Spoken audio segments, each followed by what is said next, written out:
Кандидатот за градоначалник на Скопје од Левица Амар Мециновиќ денеска меѓу граѓаните на Ѓорче Петров центар и Карпош ја представува предизборната програма.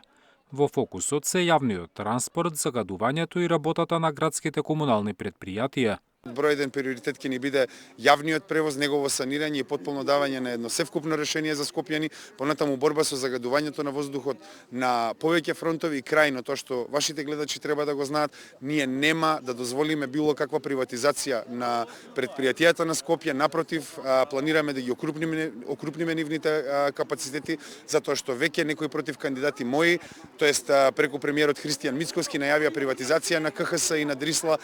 Пренамена на градскиот трговски центар во ново седиште на градската администрација и целосно озеленување на покривот е дел од предизборното ветување на кандидатот за градоначалник од коалицијата Искуство за успех. Александар Трајановски вели така ГТЦ ќе прерасне во центар кој ќе ги спојува администрацијата, иновацијата и екологијата. За да ја задржиме автентичноста на овој објект, предлагаме токму градскиот трговски центар да биде новиот дом на град Скопје, а пропратно ќе имаат и други содржини како што се на пример уметнички ателина за ракотворбите и за занаечиите кои што навистина им е потребен простор да го манифестираат своето дело и секако оние два дополнителни центри кои што ги предвидуваме во програмата, а тоа се иновативниот хаб за млади и секако стартап центарот.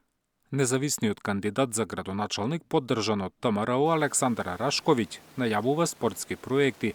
Неговата предизборна програма предвидува градот Скопје да управува со фудбалскиот клуб Вардар. Нашето залагање ќе биде клубот Вардар да се врати на град Скопје и да се превземе од тие приватни собственици и фирми.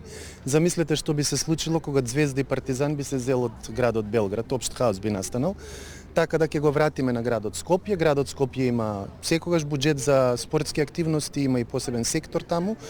Така да мислам дека тоа е една одлика и една гордост на градот и треба да се врати на градот и да се стопанисува градот со клубот Вардар. Предизборни активности имаат и останатите кандидати за градоначалник на главниот град.